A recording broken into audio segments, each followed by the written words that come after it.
How you guys doing? Yeah! Come on, you guys are a lot younger than me. How you doing?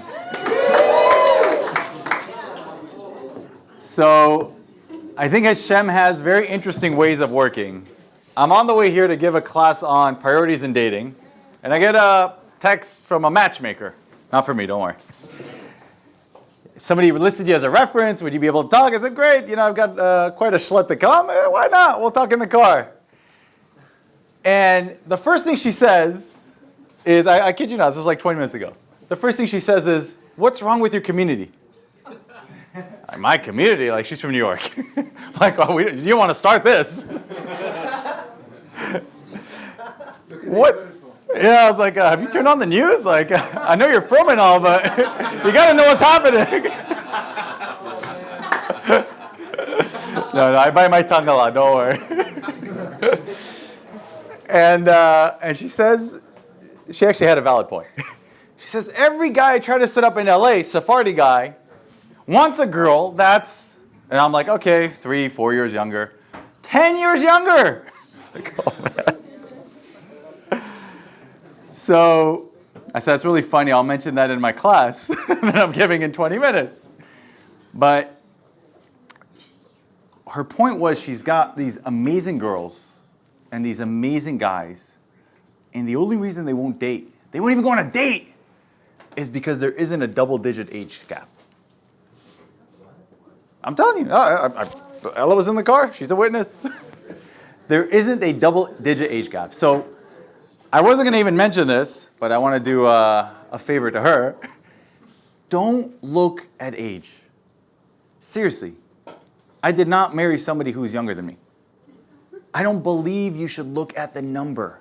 You should look at the person. And we're going to go through 7 priorities we should have in dating. Okay? 7 priorities of what we should look for in a person. And it's not what society tells us.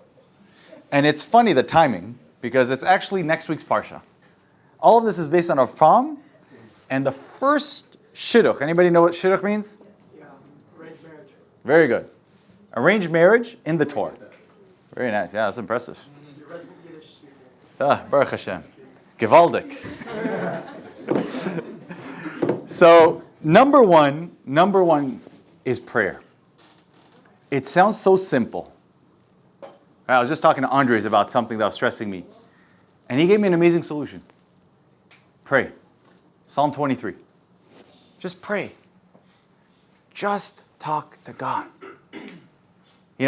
We didn't know this. It's my reminder to pray. Read actually did early today. We didn't know this at the time. But my wife and I were praying at the exact same time, Shabbos afternoon, for our match. Every Shabbat afternoon, I would go and say Tehillim. Link used to be back in Westwood. I used to go between Mincha and Arvit, say my Tehillim, and she would do the same thing. We never even met yet. We never even met. Yet at the same time, we were connecting to Hashem, asking for our B'sheret. So pray. Pray. By the way, Shabbat afternoon is the holiest time of Shabbat.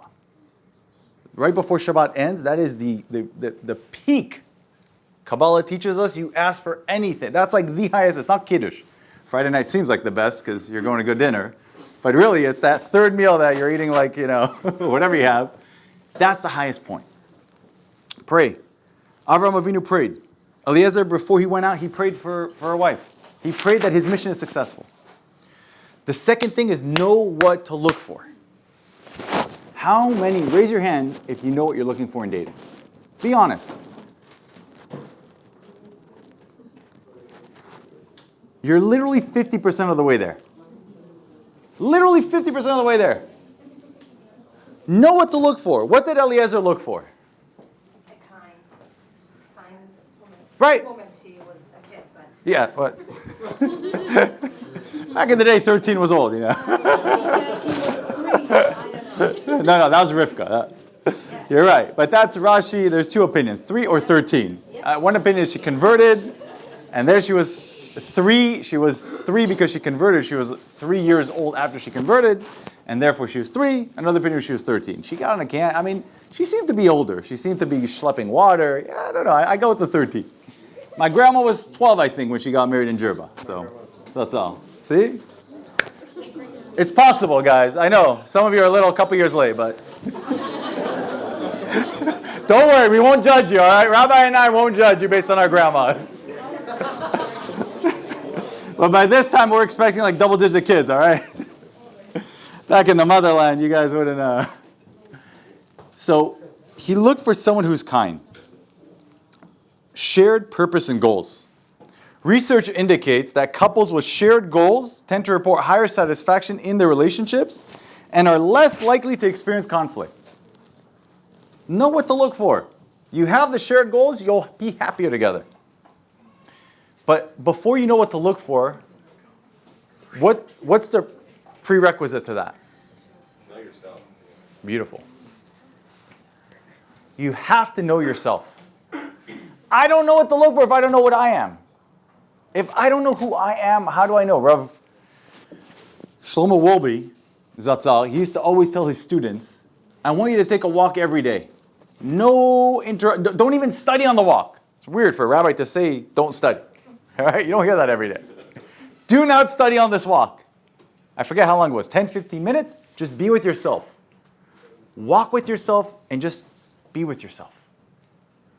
All right? Just get to know yourself.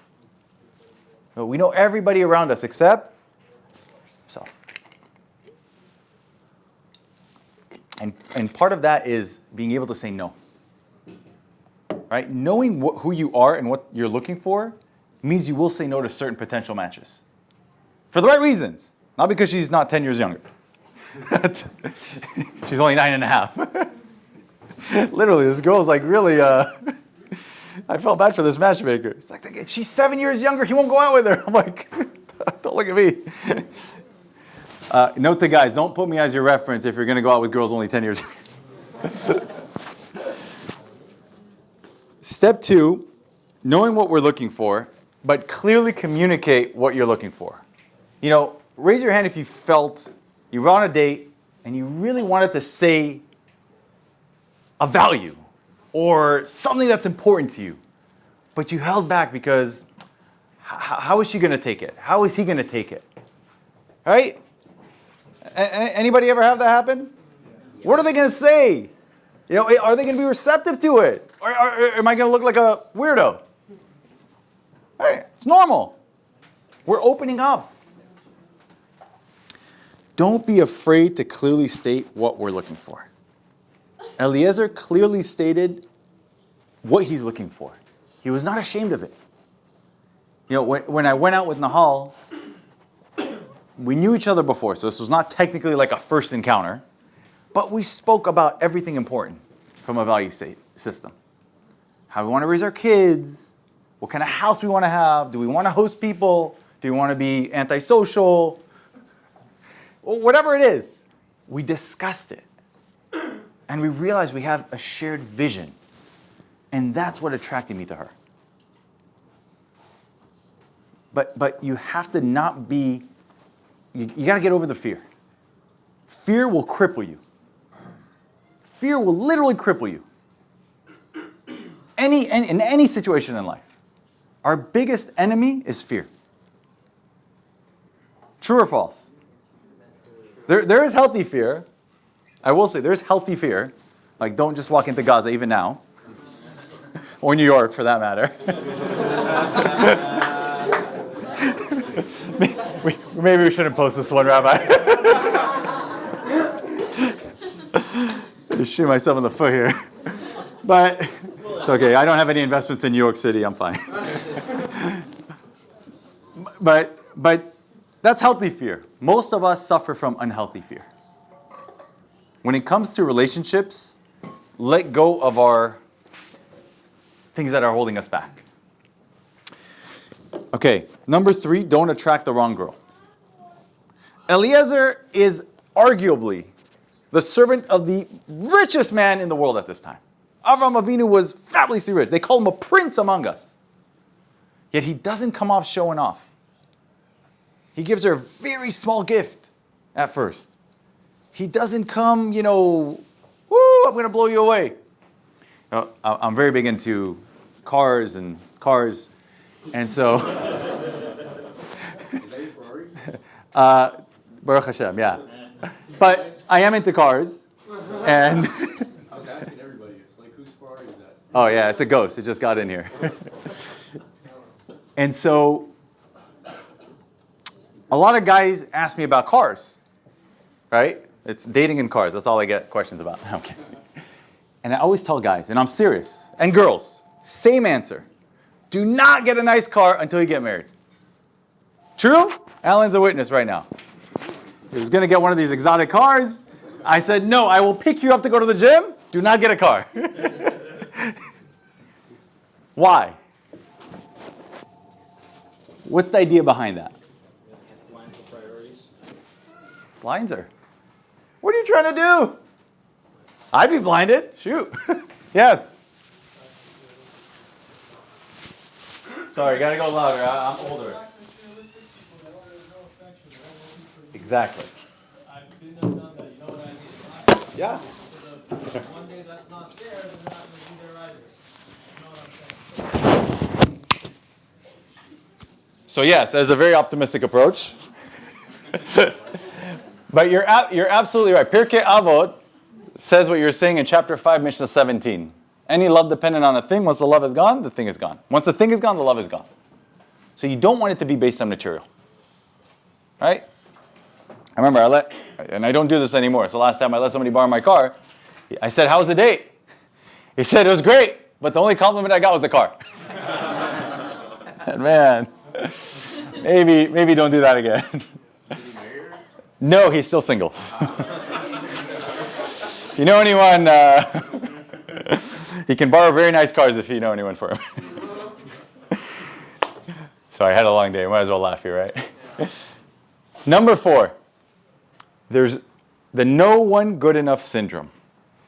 Now, we talked about Abraham.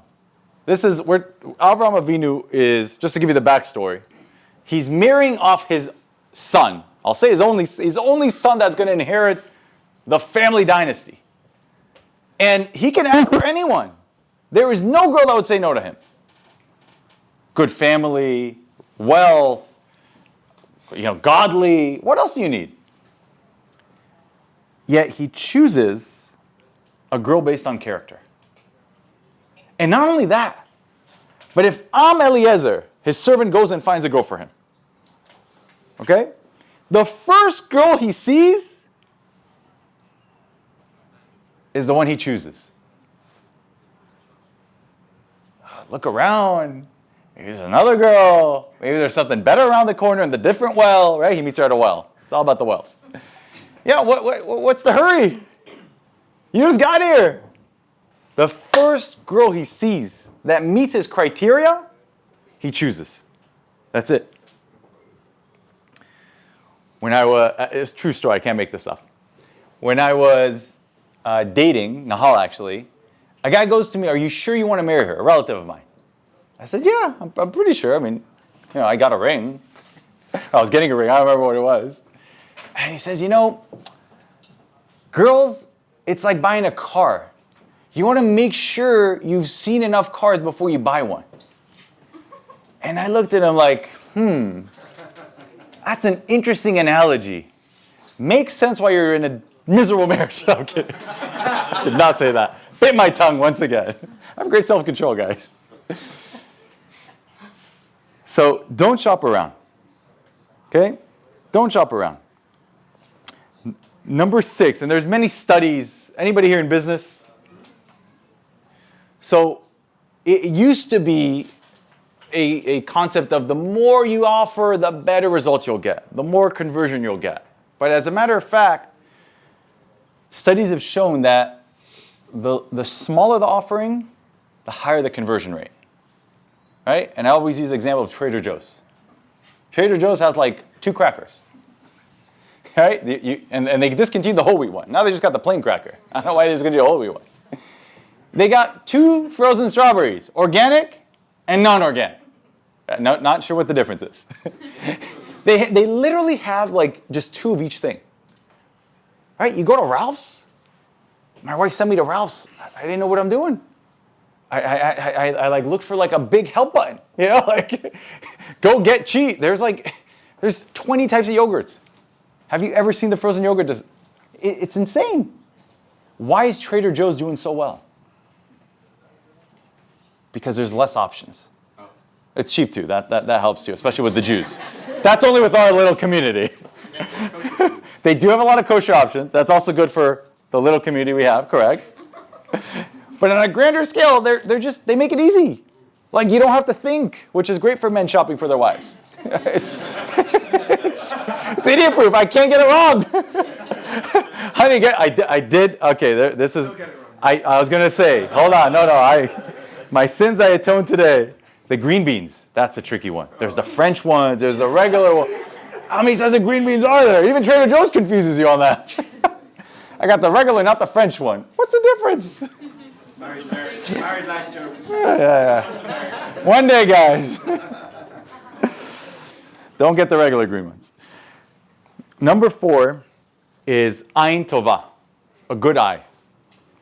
Pirkei Avot, chapter 2, Rabbi Yochanan ben Zakkai has 5 students, and one of the traits one of the students says is a good eye.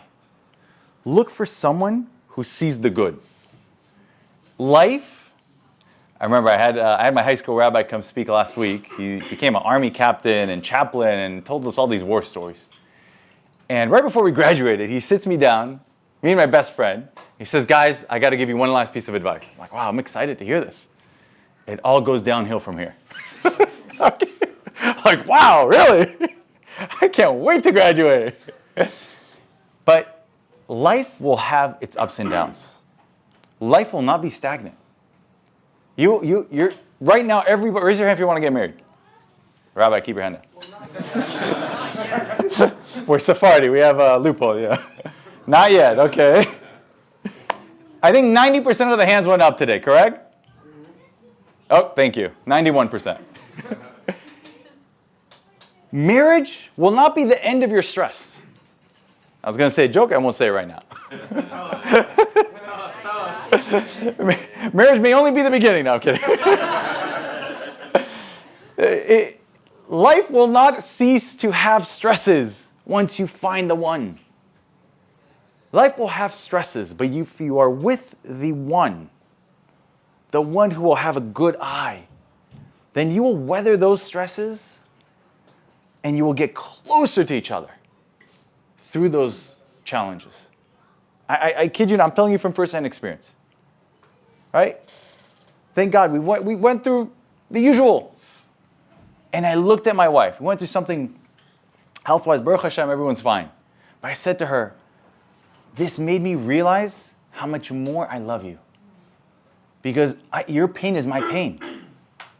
I literally would rather have pain myself than my wife have any pain. And that told me a lot about how I feel. Because I could preach I love you all day long.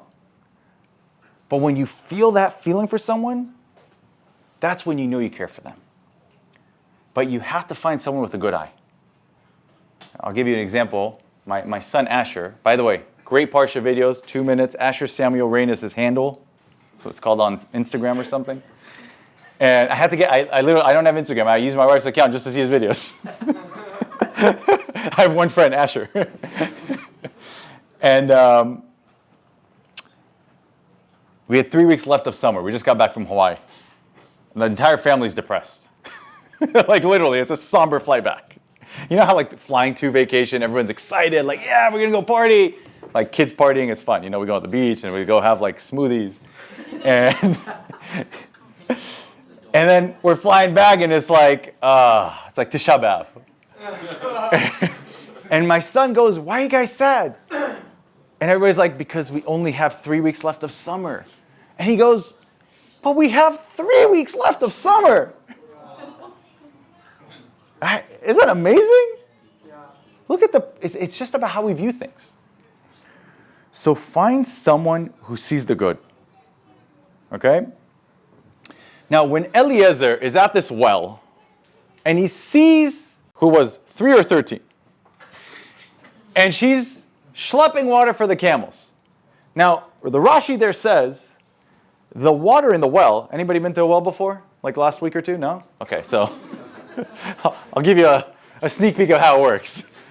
You basically take a little bucket, you put it down, you bring the water up. You take a bucket, I think there's like ropes or something, you could chat GPT it later. And Rivka is standing at the well, and whether she's 3 or 13, it's not easy to feed, I think it was 8 or 12 camels. And what happened, and Eliezer is witnessing this, is the water is miraculously going up, up, up, up, up in the well. So she doesn't even have to like struggle. She doesn't have to put anything. It's miraculous. And he still doesn't decide to marry her. Why? I need a water break, so it's your turn. You figured out? Not enough camels. Not enough what? Not enough camels for Not enough camels? You're actually close, Calvin. I said she was his sister. She was a sister? Nope, not this time. You're right. In the Bible, we see that. No, but he was Lots of looking siblings. to see if she take care of the camels. Exactly. Good. There you go. You got some smart cookies here. He was not interested in holiness. You hear? She was doing miracles. But that did not mean she's the one. Religiosity is important. But you want to find someone who has good character. Right? Ramban, Nachmanides, says you can be a despicable person, b'rshut Torah, with the permission of the Torah. He looked for character. Now, I'm going to say something not to be misunderstood, but it will be. Don't be blinded by looks. It says she was tovat mareh meod. The Torah says she was very beautiful. Right? She was very beautiful. But again, that did not convince Eliezer. So, caveat, you do have to be attracted. There's no such thing as dating someone or marrying someone because they're a great person, but I'm not attracted to them. That's not what the Torah says. But a lot of times in our society, we make it all about looks. We make it so dependent on a certain look. You know how many times I hear guys, I'm sorry for the examples are all guys, I speak to guys. Sorry guys. No confidentiality disclosures we sign here. part of the benefits of not being a rabbi or a lawyer. And how many guys tell me, yeah, she's great, but she's just not my look. Not my look? What does that mean? Are you attracted to her? Yeah. It's just not my look. Like, you want to draw your look? I mean, you want to ask ChatGPT to give me your look? Like, what? Don't be fixated. And I tell you, God has a very good sense of humor. Because my look was non-Persian. just being honest. My look was non-Persian. Don't want to offend anybody. I think the end of the story will make it better, all right? But my look was always just, I didn't want to marry a Persian girl. Because it wasn't my look. And Hashem brought me the most Persian girl to my life. It doesn't get more Persian than her. Yeah, it was like, I don't think we had one Hebrew song in our wedding. No, we did. I had to bribe the band a lot, but it's a great sense of humor that God has. It's like, don't be so narrow-minded. Be open-minded.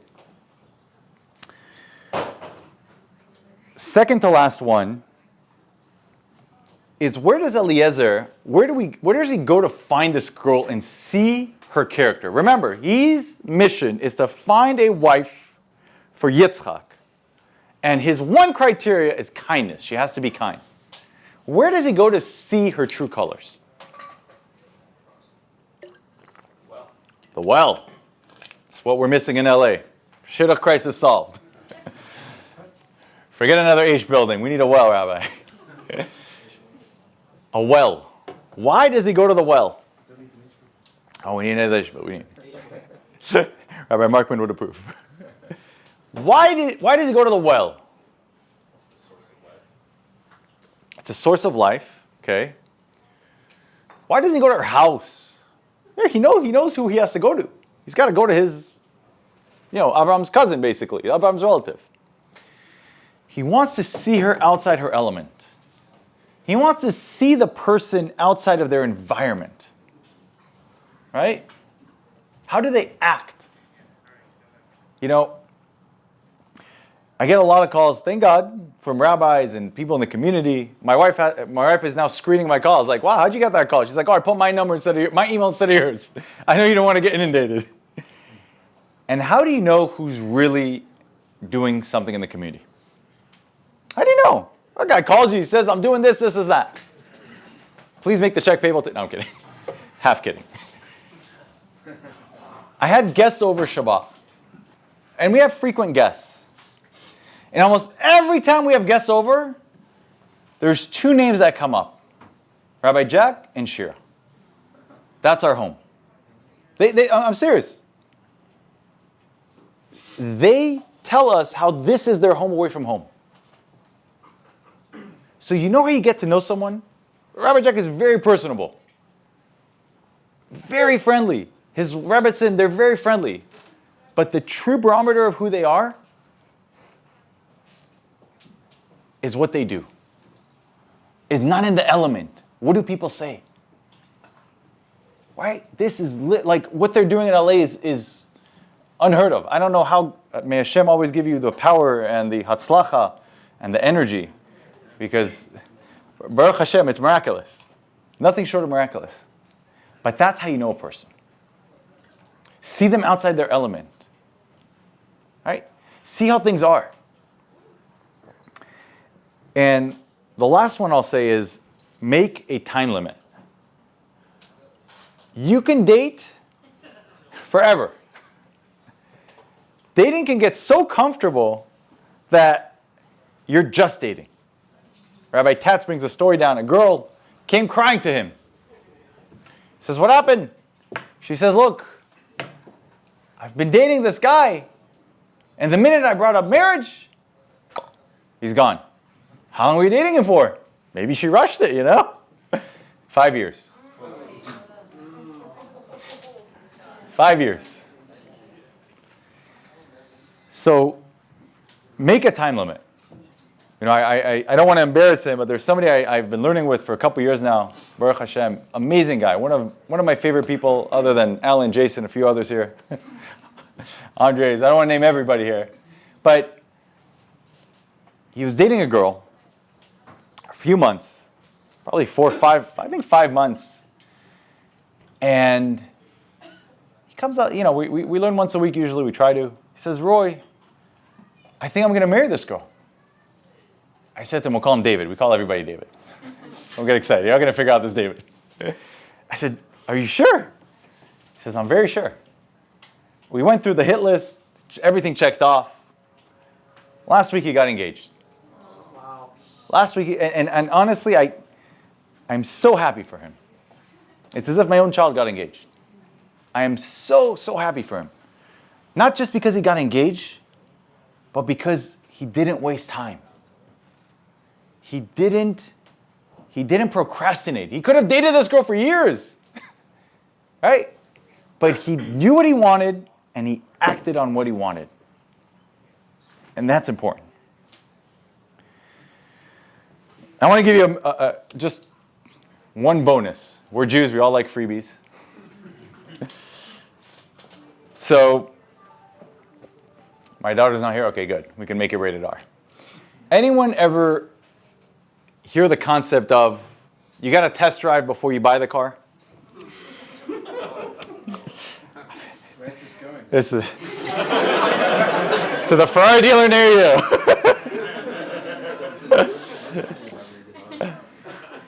you. Gila Mendelsohn, she has an amazing book called Head to Heart. I highly recommend you read it. Highly recommend, Head to Heart. And unfortunately, in LA especially, there is this notion that, we might be incompatible, or there's a lot of different things I hear from different guys. I got to tell you, I looked up statistics.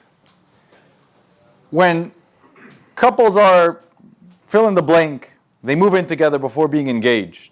let's just say, they have a 34% of those get divorced right off the bat. Right off the bat. You can get to know someone on a much deeper level by getting to know that person's inner self. Getting to know who they are and how they act in different circumstances.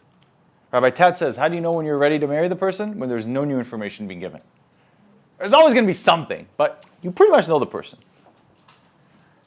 Try to get to know that person. You know, as a side note, I haven't test drove the last, I don't remember how many cars I've gotten. I haven't test drove them. And it's not like they won't let me test drive it. But I'm like, I don't want to test drive it because I want to drive it for the first time when I get it. That's the excitement for me. Right? I read up about it. I learn about it. I don't need to, then when I get it, it's like, I already driven it. You know? There's no return policy on these. Lemon law does not apply. Sorry, guys. So, to summarize, there's a lot of things to look for. But, and I'm just talking from personal experience. I'm not a rabbi. I'm just somebody like you guys. I've been in the previous Aish building, and met my wife actually through one of your Israel trips. So, to summarize, just don't overcomplicate things. You're in an amazing community. You guys are all meeting amazing people. You guys are all, I haven't met one person with an ounce of bad blood in this community. Look into yourself, get to know yourself. Know what you want, so you're focused in your dating. Just like Eliezer was, focused on what he's looking for. Be laser focused. Know the values you want. Don't get confused. Have your priorities straight. And Bezrat Hashem, with that, you will not only find the match, but you'll make it the right relationship. Because half the battle is finding the one. Yeah, wow, you definitely wake up from that one. No, pick it up, see what he wants. Another rabbi? Well, maybe he wants to teach us something. Put him on speaker, maybe he'll teach us something. We need some Torah tonight. Rabbi Jack's phone? We're in the middle of our Talk Talk Tuesday. If you want to put on speaker, we can get random. Take the mic. Random knowledge. There you go. No, he said do it. Put him on speaker. I could have just called in. And now you guys tell me that? Any questions? No, you didn't finish. Look, lost my train of thought. Summarizing it, have your priorities straight, know what you're looking for, set time limits, don't overly complicate, and don't have too many options. And you don't have to, you're only going to have the Marines have a 70 rule. Have you heard of the 70% rule? Hey, I spent 6 months at the ROTC. The Marines have a rule where if a mission has 70% success rate, they will go on that mission. You can look it up. You'll never be 100% sure about a girl. And girls, you will definitely never be 100% sure about a guy. Let me tell you that. We're crazy. We're like, we have ADD, we don't know how to communicate, we can't listen. Like, there's a number of issues we have. It's definitely biological, because every guy I meet, no, I'm kidding. But you won't find perfect.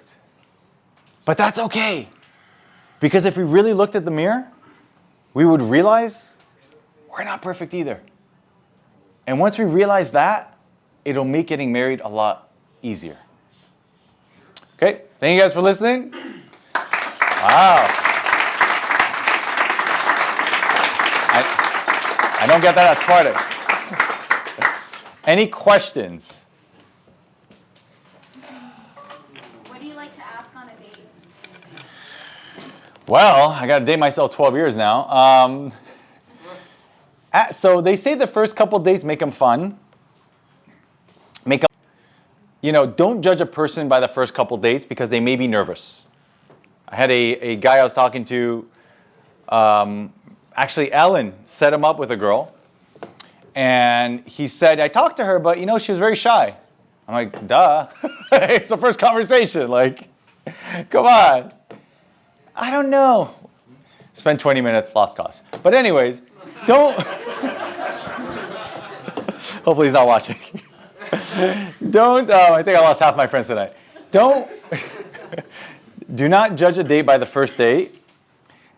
Keep it light, but honestly, just have substance. Like, try to get to know the person. It's not an interview, but I don't know. When I went on a date with Nahal, I really wanted to get to know if I want to spend the rest of my life with her. I wasn't there to just watch movies. All right, do you guys still do that thing? No? Yeah. All right. What are your thoughts on having a girl as a friend first and building a friendship and then dating, or just hopping right into the dating? So great question. What's your name? I'm Jacob. Jacob. Very great question by Jacob. Yaakov. Dr. Gottman, who I also highly recommend his book, 7 Traits of a Great Marriage. He's one of the top world-renowned psychologists. 70% of how satisfied a man or woman is with their sex life is the strength of their relationship. And that works both ways. Got sound effects here. This is the place to be. Was that also the projector?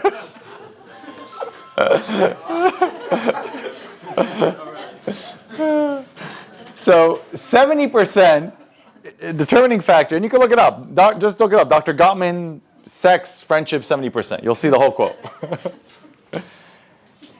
And so, maybe not here, yeah. Maybe not near the kids, at least. But it is a very important, integral part.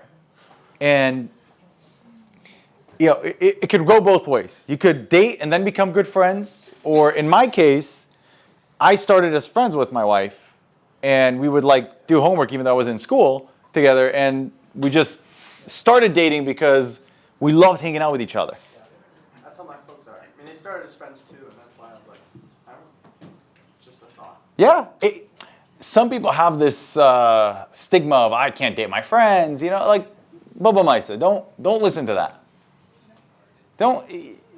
If this is your good friend, even more chances you're going to have a happy marriage. Don't let that stop you from dating them. Oh, it's going to get weird if it doesn't work out, then I won't be friends. Well, at least you might get married. Did you think of that? Of course. Roy, you mentioned a prerequisite for knowing who our match is, and that is knowing ourselves. Mm-hmm. What is the best way for us to know ourselves?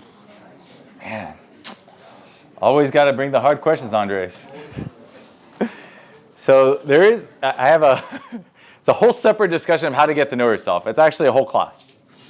But in short, I find through self-growth, through something called Musar. Musar is Jewish self-growth. When you learn about,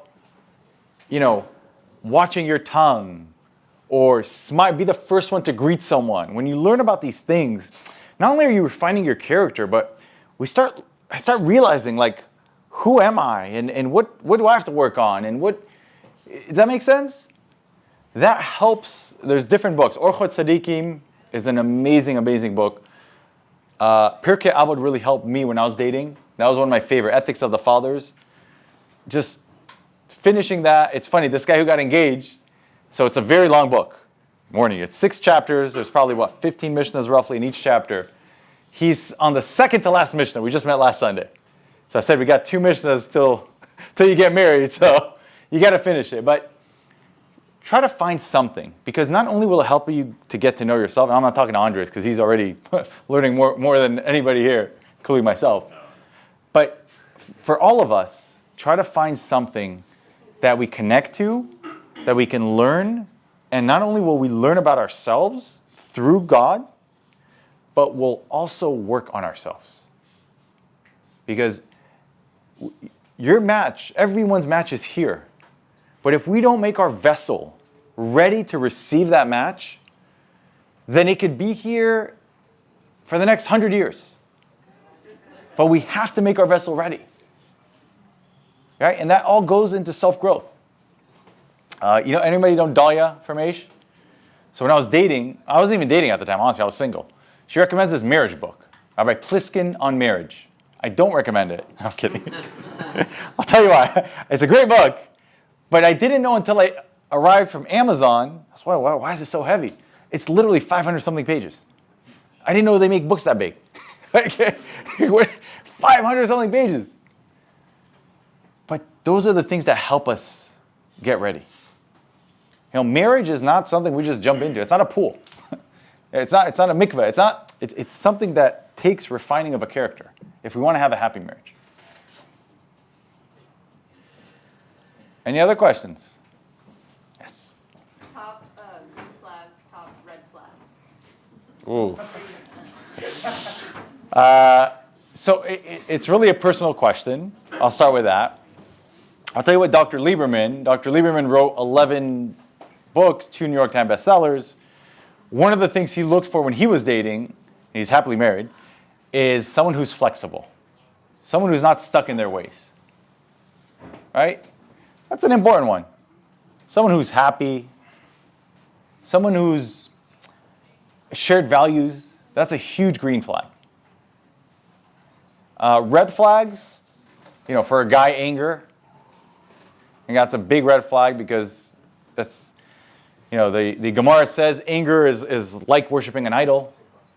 The Zohar says you can't even look at the person's eyes when they're angry. You shouldn't even look at them in the eyes. Guys are just perfect. That's really the only one. I'm kidding. Yeah, maybe laziness.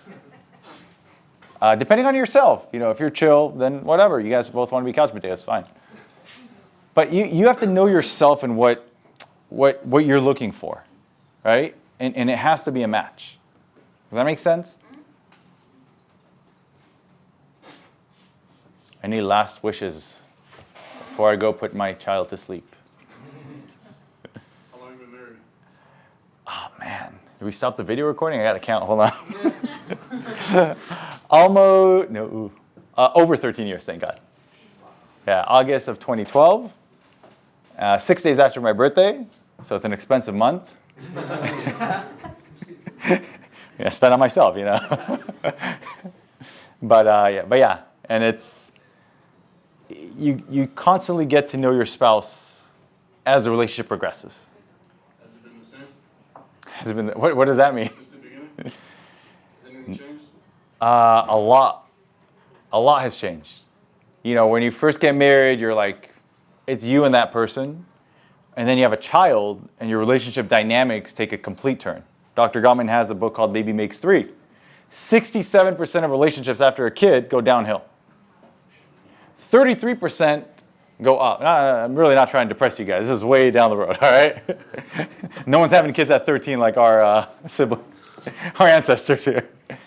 But it goes back to choosing the right partner. Because if you choose the right partner, then you look at everything positively. Sleepless nights. I was talking to a guy out there actually on the way to pick up my daughter from basketball practice. She made the basketball team, by the way. Round of applause, Ella! Woo!